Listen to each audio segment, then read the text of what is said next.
Okay, welcome everybody. It's a pleasure to have here Dr. Sepehr Arbabi Bidgoli. He's currently working on the Iranian National Observatory, but in the past he did his undergraduate on the University of Aachen in Germany, and then he did the PhD thesis in the Astrofísica Institute in Potsdam under the supervision by Volker Müller. And then he has made a postdoc at the Institute for Theoretical Physics and Mathematics in Tehran, and currently is a scientific staff in the Iranian National Observatory. Today he's going to give us two different talks. The first part it's related to the Iranian National Observatory and the project status they have there, and the second one is related to the large-scale structure and his research in that topic. So please go ahead. So thank you very much for inviting me. It's a great pleasure to be here, and I'm happy to be able to report about a nice little project. In comparison to the big observatories, this is a real small project, I would say, and I would like to say why it is important for us to have a national observatory in Iran. I borrowed, some of the slides are borrowed, and this one is borrowed from the science case of the EELT, the European Large Telescope, the extremely large telescope. And in the last century, since the beginning of modern observatory, the diameter of observatories has grown with time exponentially in this plot. And right now, the science is driven by 8 to 10 meter telescopes in the world. So this is where the main science is being done. The next class of telescopes which contribute to the research is the class of 2 to 4 meter telescopes. And these have also some good science written in terms of how much money you invest in this kind of telescope. So this was for the Iranian community a first step to start with a somehow little project, nowadays little telescope. So around the world maybe there are 15 of telescopes between 2 or 3 meters, maybe more. 3 to 4 meters, there are 20. Among them, 25 in the northern and 7 in the south hemisphere. So these are the places where you can find such telescopes, and we are now here in the Canary Islands. And it's my great pleasure that I will be able to visit this wonderful place, and I hope I can learn many things for our project from this visit. So the Iranian community is rather small. We have around 10 universities or institutes which have research activities in astronomy. 20 professional astronomers across Iran, and they have many different fields. Most of them work on theory. And around the same number of PhD students who also do research on astronomy, but these numbers, especially the number of students, is growing by time. We have right now 2 so-called research observatories. Nowadays standards are very small telescopes. One is in Shiraz and one is in Tabriz. And some of the universities and even some schools have educational purpose observatories. Biggest of them have diameters of 14 or 16-inch telescopes. This is we are talking about the one in Shiraz was founded in 1972 by Yusuf Subuti. Its main telescope is 50 centimeter. It has a single channel photometer and a spectrograph for mainly doing eclipsing variables. And this is the picture of this observatory.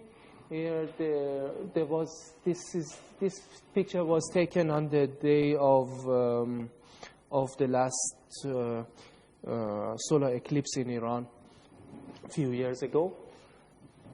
So this observatory is located in a university area, in a campus, close to the city, and therefore light pollution is also a problem. Not only that the observatory is small, but this is a good place for doing educational purposes. And the other one is the one Khaja Nasiruddin 2C observatory. Maybe some people recognize this name. It's the name of a famous Iranian astronomer of the time of when there was flourishing astronomy of in Islamic countries. And he constructed an observatory in Maraghe, which is now located in western Iran. And so this observatory has been named after him. It was its construction began in 1997. It has the main telescope is a 60-centimeter telescope, and it has some instruments and some research activities, or some mostly educational activities going on.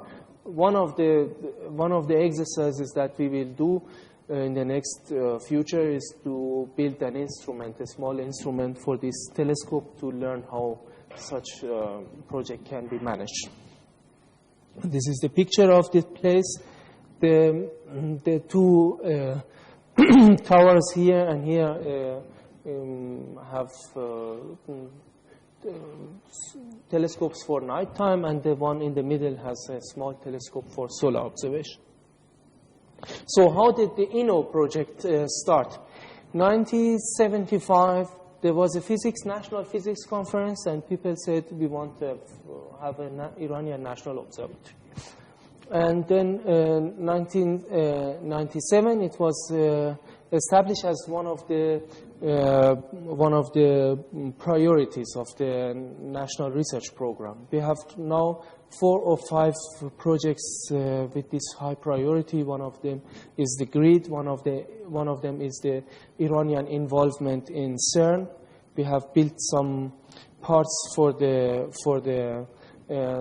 CMS detector at CERN, and one of them is the Iranian National Observatory, which as a priority means that this is a rather large project with lots of money for this. And so the site selection activities began 2001, and I will tell a little bit more about site selection. And 2003, again, I will tell a little bit more later. 4 locations were selected. Then 2004, the government formally approved the budget. At that time, it was something like $15 million. But by the time from 2004 up to now, this budget has been raised, or we are trying to increase the budget, especially because at that time our idea was to have a 2-meter telescope.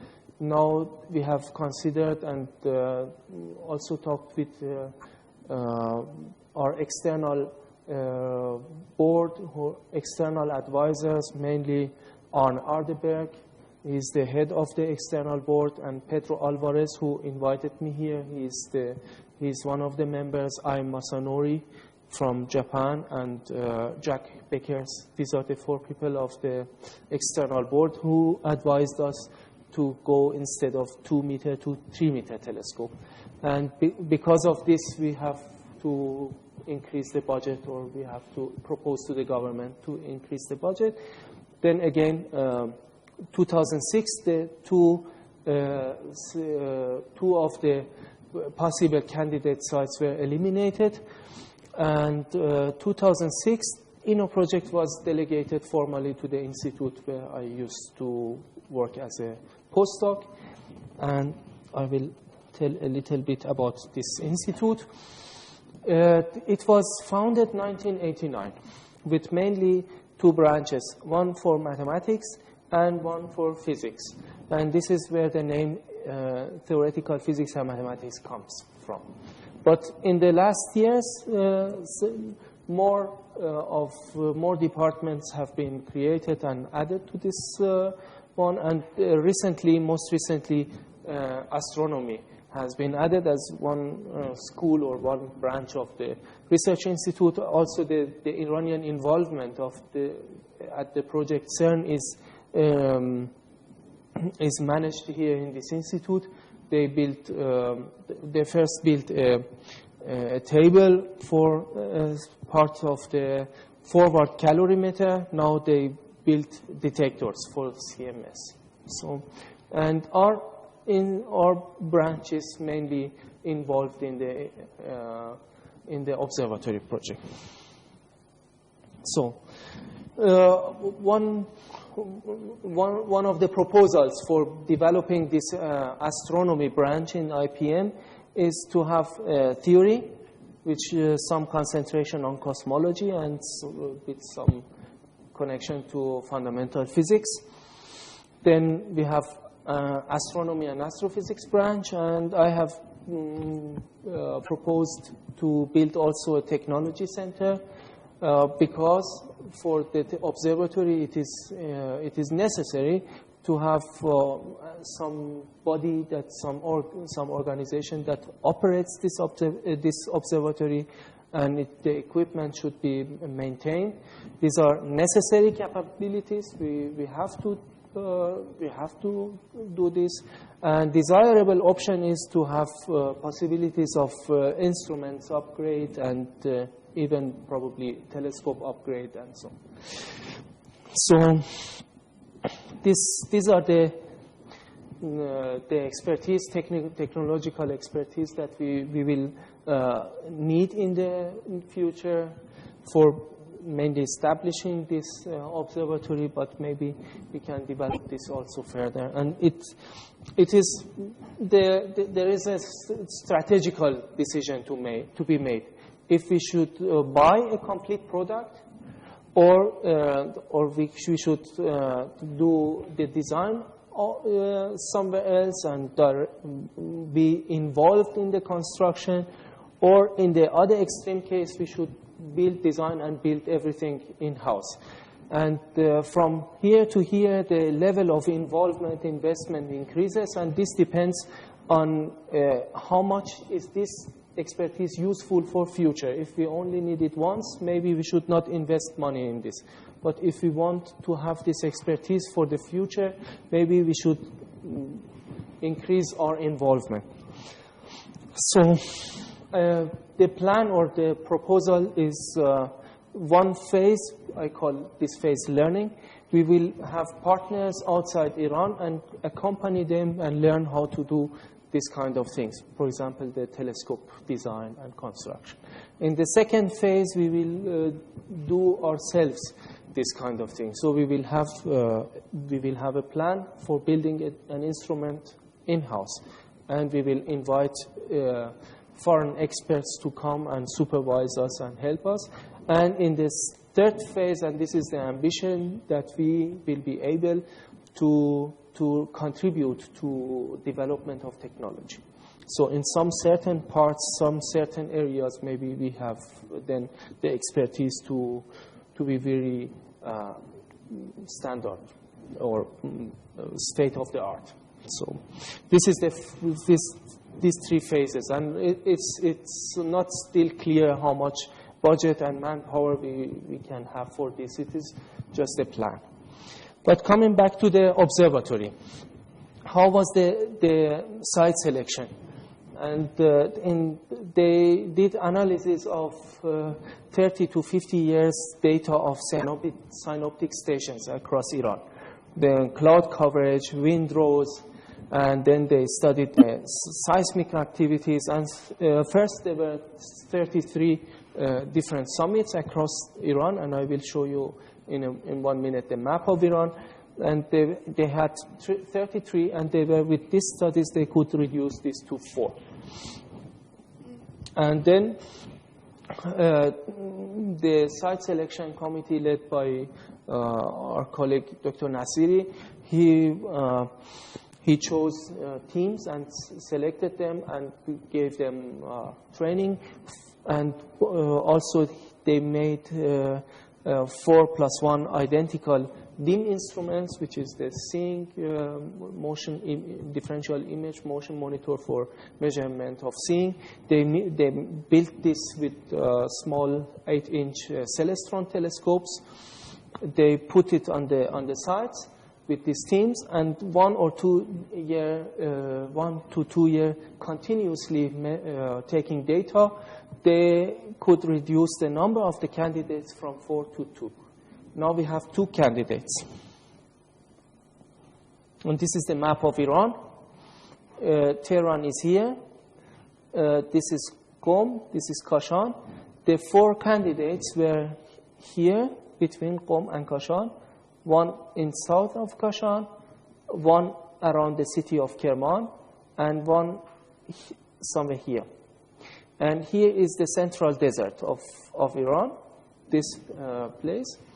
And so the candidate sites were around the central desert.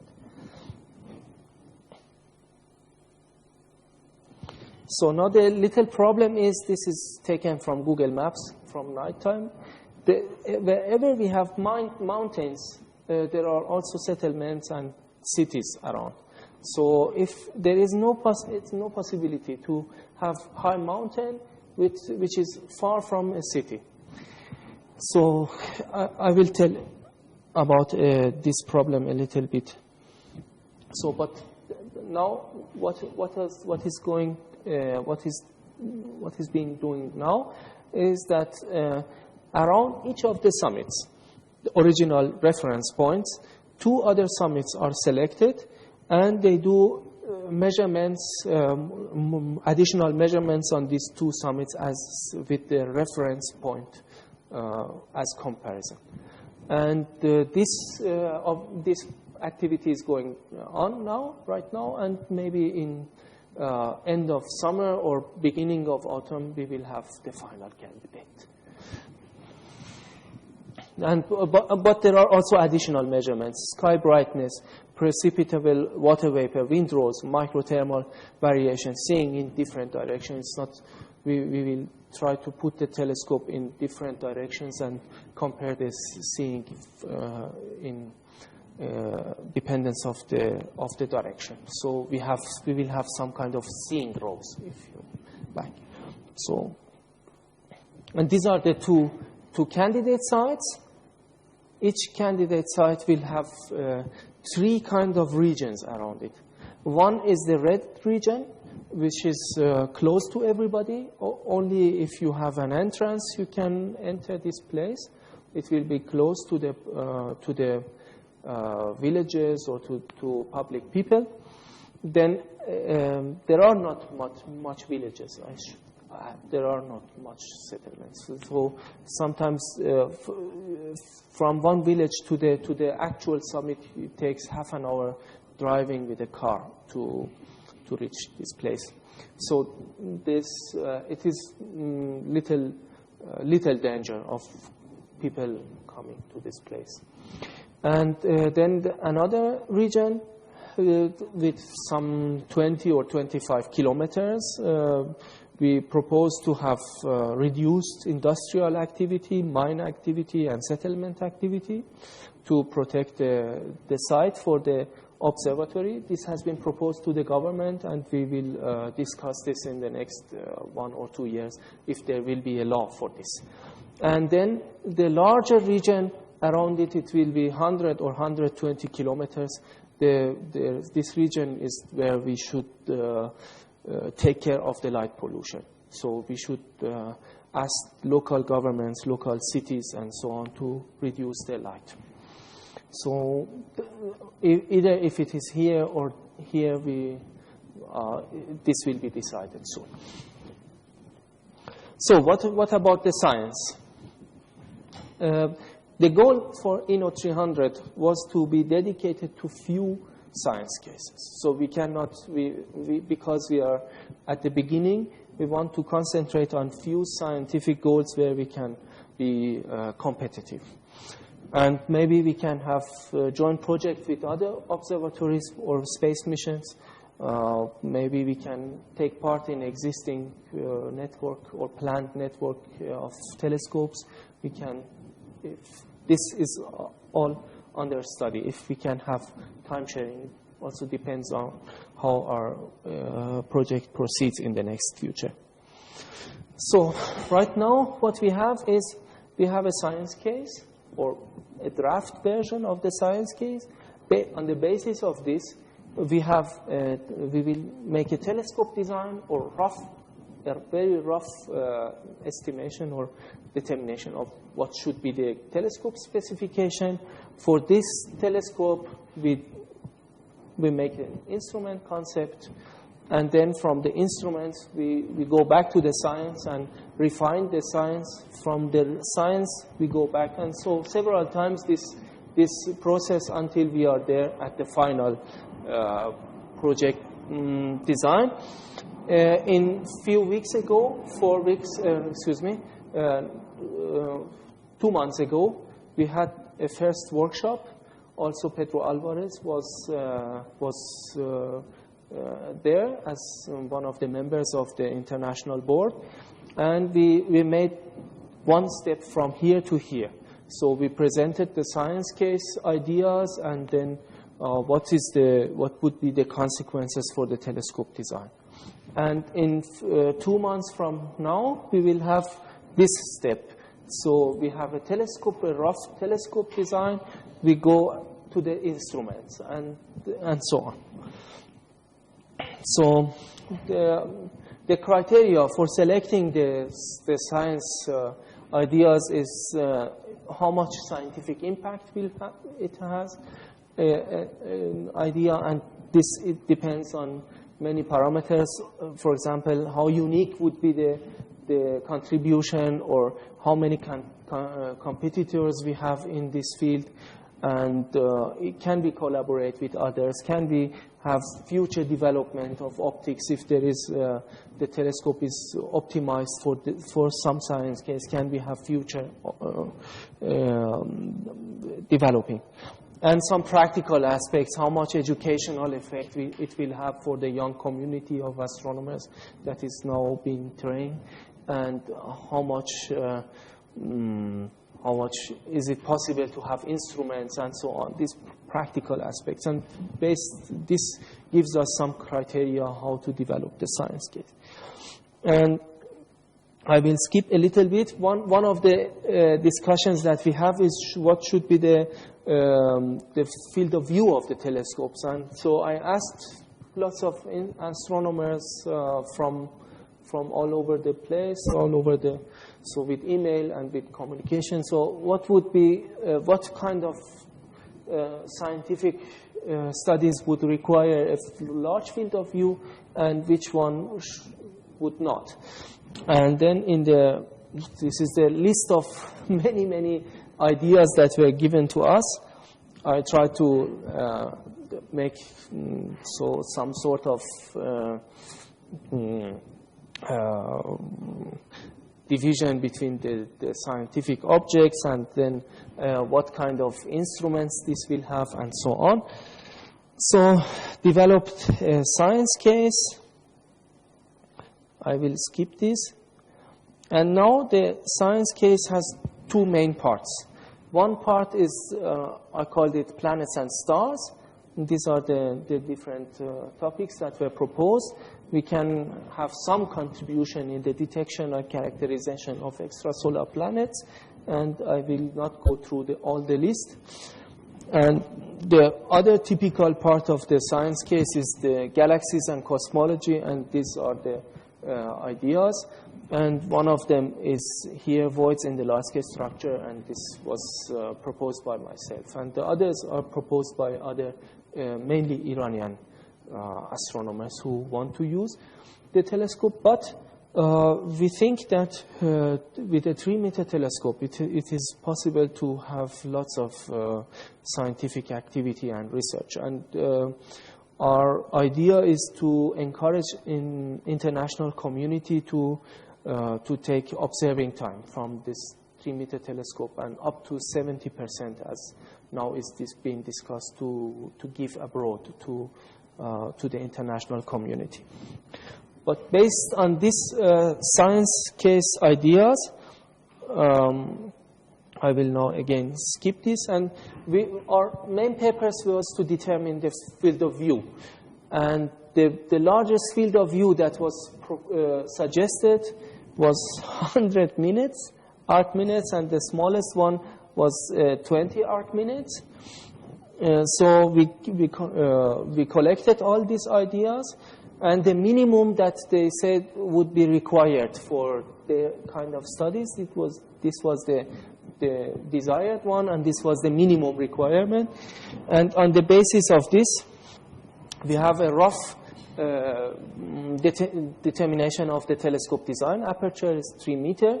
The M1 focal ratio will be probably typical 1.6, although this may change in the final design. Then the exit focal ratio f/11. The focus is not defined yet, because we still don't know about the instrumentation. Then what will be the image quality in case of when we have an active telescope, and this is now the plan. Of course, the images are seeing limited. But we plan to study also options like some kind of low-order adaptive optics, or even ground layer adaptive optics. We are studying this, if we can apply this for the telescope, and then the image quality will be much better. How much better? This should be studied in the next 1 or 2 years. And so about the adaptive optics, the low-order adaptive optics means for us tip tilt correction, centering, and focus. And this can be done with rather small frequency of 30 hertz. But this is a matter of study. So, and the main decision that was made in the workshop was that the field of view should be between something 20 and 30 arc minutes. And mount, alt-azimuth, instrumentation will be discussed in 2 months, and enclosure also should be studied in the next future. So now I thanks first for your attention, and then let's go to the different topic.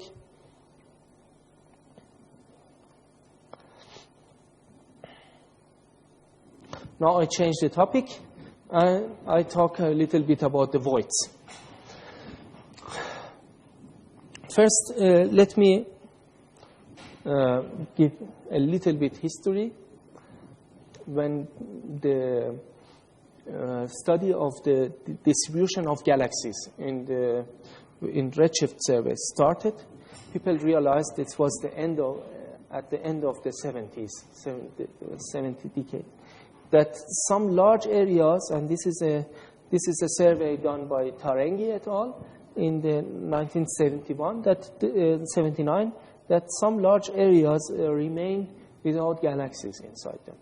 And then this motivated further studies, motivated that to systematically look at this observational finding, and then the CFA survey that confirmed this. And now we know, of course, that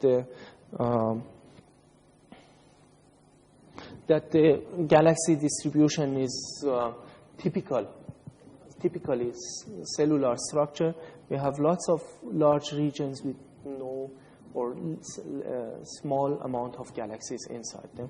So this is well known, and the idea is to further study this phenomenon. And let me just give you a very brief summary of what the observations tell us. Voids are the largest components of the large-scale structure. They can be 50 megaparsecs across, where the cluster of galaxy, which is a large object, is at most 10 megaparsecs. So this is very large object. And I like to say that voids have a hierarchical structure, which means that if you look at small galaxies, dwarf galaxies, if you look at very, very fine and well-resolved the map of the large-scale structure, then you see lots of small voids. If you don't resolve it very much and you have only the ordinary galaxies, then you have something like 10 to 50 megaparsecs voids. And if you look only at clusters of galaxies, which was done in the 80s, then the void seems to be very, very large. And it's very similar to the case where you study a map, a topographic map of a landscape. And small galaxies seem to populate voids, but in the sense that they subdivide them, not fill them. And this is important because it gives some hint that there might be some self-similarity in the structure of voids. And what could be the applications of it? Huge voids are challenge to models of structure formation. Formation of voids is connected to formation of galaxies because voids form at such places where no galaxies form. And a little bit more technical aspect, if you want to study the statistics of galaxy distribution and you do it with statistics like the two-point correlation function or the void probability function, they fall off and the signal is lost when you come up with at large distances. Where if you make statistics of voids, you can have statistical statements at large distance, and this is more meaningful to do this kind of studies. So the 2DF and the maps, and I want to speak a little bit about our own project right now. We want to study the differences between the void algorithms and how they affect the statistical statements about the distribution. And many people were involved. And what we have done, I will tell in a few minutes. Each of us has studied one of the existing void algorithms on the market. And how this idea came about. So something in the year of 1989, the maps of the large-scale structure were big enough that people started to develop algorithms for finding voids. Not only what they see by eye, but to have computer algorithms for selecting voids. And many authors invented their own algorithm, used it on their favorite survey, and they had some different statements. So different algorithm, different catalog with different result. So, and this situation has remained the same almost since the last 20 years. So nobody has taken the algorithm and compared them. What is the difference between them? So, and one of them, for example, was myself when I was doing my PhD with my advisor, Volker Müller.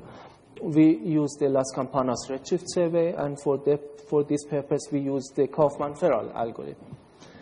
So now our idea is to take all of them, or as much as we can, reproduce the algorithm, and study the result of this algorithm on the same catalog, same sample of galaxies, to make sure that the galaxies are the same, and to see the difference between the algorithms. And this has been done. How we selected the galaxy samples and so on, I will not speak about this. And these are the results. So Patiri, for example, Patiri et al. has one algorithm called the cell algorithm, they put galaxies into a grid, then calculate the distance field, which is the minimum distance of each point in the sample to the next galaxy, then find local maxima in this distance field, then find and make spheres around this local maxima and find overlaps, remove those overlaps, and then you end up with a void catalog like this. And they have another method, the same group of people.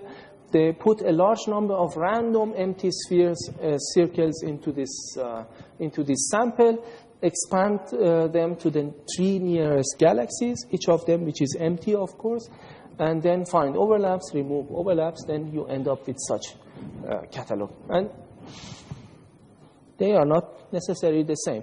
Look at this one.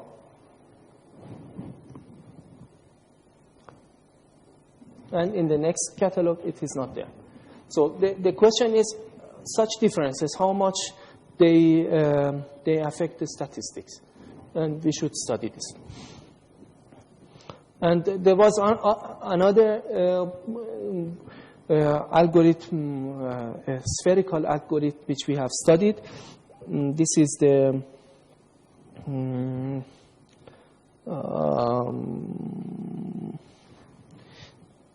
the algorithm by Stavrev, 2000. He proposed this. I have it in the tables. And then we took 3 different non-spherical algorithms. One of them was proposed by Aki Omehonen in 1998 in ABJ paper. They used it on simulated galaxy sample. This one calculates also the distance field, like the other ones, find local maxima, assign empty cells to the local maxima, join subvoids with the FOF algorithm, not to have the constraint that the voids should be spherical. This is the difference between this one and the other approach by Patiri. Another one from Kaufman, putting galaxies into a grid, finding maximum empty squares in this grid, and then attach some area around them which could enhance the void region with some restrictions, not to make large fingers or so. This is the Kaufman-Ferrell algorithm. We have developed this in 2D and also in 3-dimensional one.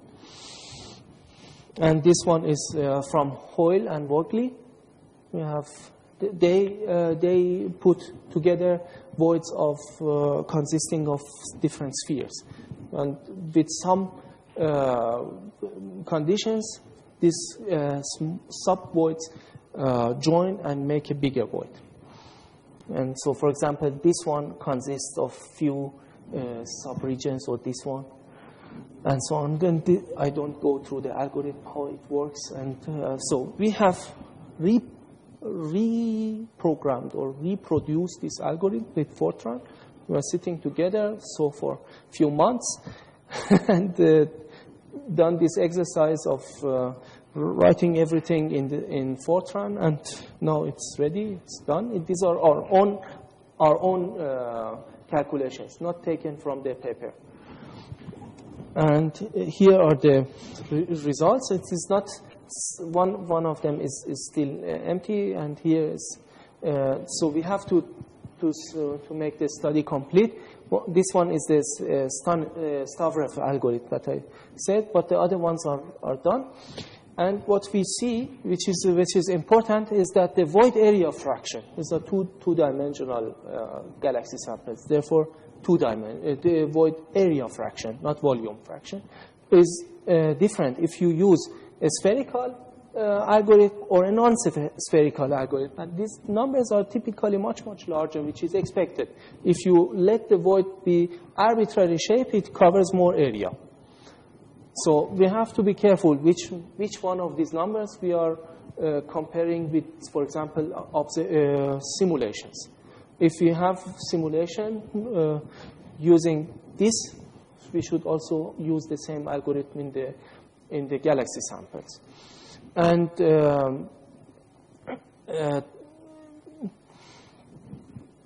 forgot what I wanted to say. Okay. Another issue is the number of voids and the wall field separation, which we call, if you take out the so-called field galaxies, these are isolated galaxies which you allow them to be inside voids from the point of view of algorithm. Then you also have different statements about the void area fraction and so on, and this we produce the numbers. We have quantitative comparison of the different void algorithms, but the idea is to make a calibration of this algorithm. So we know how much is from the algorithm A to algorithm B, what is the difference of them. So I will not go through this much further. Number of voids found by non-spherical algorithm is more than the spherical ones, the number. The area fraction for non-spherical is larger. Applying wall field separation, the number of void and the area fraction increase. If you take out the field galaxies, then of course. This is, we know in advance, but now we can assign to each of these statements a number. So our next step is doing this 3D analysis.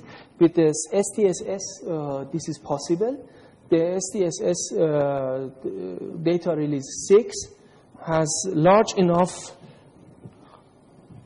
This is data release 5, still small. But data release 6, you can take out a large enough box of galaxy where you have a real galaxy distribution in 3 dimensions, and we have analyzed this. Again, applying the same type of galaxy sample extraction and so on, and K correction, and so this is now 3-dimensional void analysis done by with the IQ Mahonen algorithm, non-spherical one. And these are the largest voids that you have. Now the question is, how much is that void really compared to sphere? And if you take spherical algorithm, how much of this space do you really cover? So we can give quantitative number to this question. And so on. And I don't want to speak about modeling. And let me close with this nice. Thanks for your attention.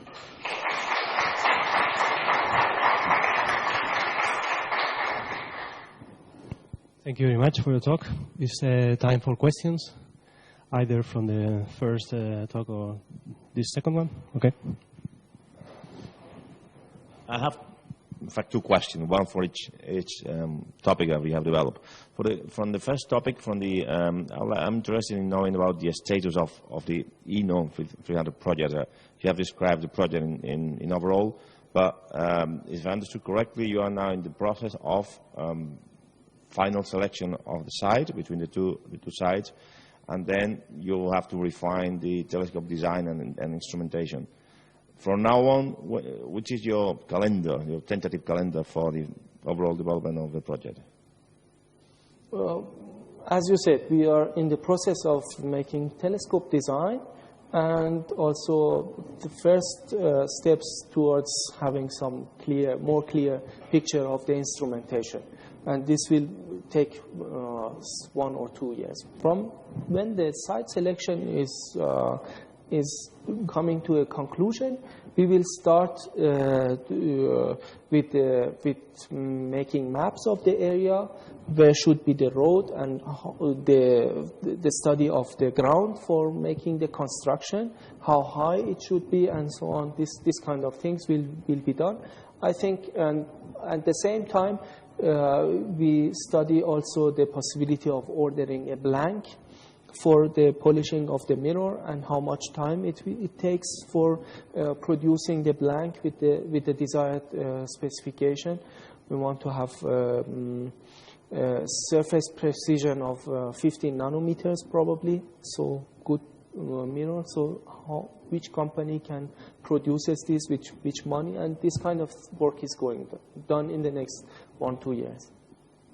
Right, and then you will start with the construction itself. So you are anticipating a time period of between 5 years to 10 years? Yes. We think that in optimistic way, we will have the observatory in 5 years from now. And a little bit more realistic is maybe 7 years. Right, and then going to the second part of your talk, what are the let's say, the impact that you expect from your new observatory in that particular project? Would you plan to launch a project counting galaxies and producing a new map of galaxies to determine voyages? I said that we have different science proposals, and I am only one person in a larger group of people. And it is not still decided if the observatory, the Iranian National Observatory, will be devoted to which of these science proposals. Of course, I'm working on voids and I present voids, but other people might have different topics that want to be studied with the INO project. And we have to go through the process, like we have to create a time allocating committee and so on to have or some equivalent of that for the planning phase to see which project gets the priority. This is still not decided. Any other question? What is the budget of the observatory? I said that the approved budget of 4 years ago was $15 million. But in the meantime, I think we can at least get double the budget. But it is not written on the paper, so I cannot tell you an exact figure. How many instruments are you planning to build? At least one. But if you have, for example, a so-called such a workhorse instrument, the focal reducer camera, maybe it's good to have, even if you have this, which can do many different things, it's probably good to have other instruments for the full moon time, a spectrograph or something. This is still not decided. So for the instrument concept, we don't have any idea now. And for what you say, since you're thinking about a single mirror, but you haven't thought about a multiple mirror, because the technology would be much more complicated. This may be cheaper because it's cheaper to build several 1 meter telescope mirrors than a 3 meter mirror. Thanks for this hint.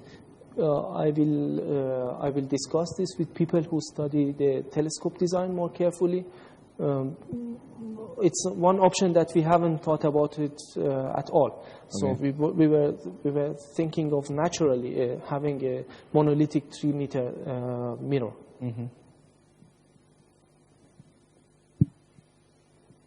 Have you discussed whether the telescope would be infrared optimized so that it would perform well at near infrared wavelengths? This is a delicate question because we live in the mountains that I said are 3,500 meters above ground. So it would, in principle, from the side, would be suitable for doing infrared. But it's not easy to get infrared instrumentation at the current situation. So we concentrate on optical. Maybe near infrared. The telescope, though, has a longer life than the instruments. And if an infrared optimized telescope is also good, equally good for optical. Okay.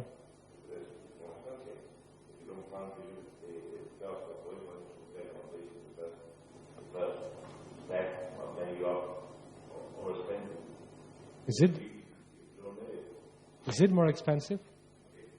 It is. I'm not an expert of this. Maybe it is a matter of coating of the mirror. I'm not sure.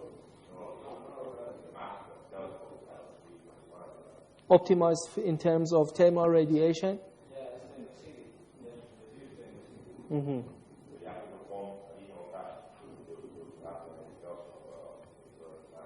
Okay.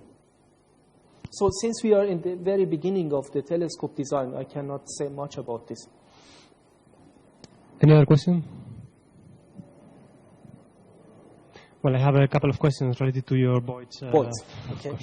So have you been aware about the new paper on the AstroPH from the group of Fraser Pierce and other collaborators, where they have made a comparison between different Boyd finders that maybe was put there a couple of months ago or so? So in that sense, it's very similar to what you are doing.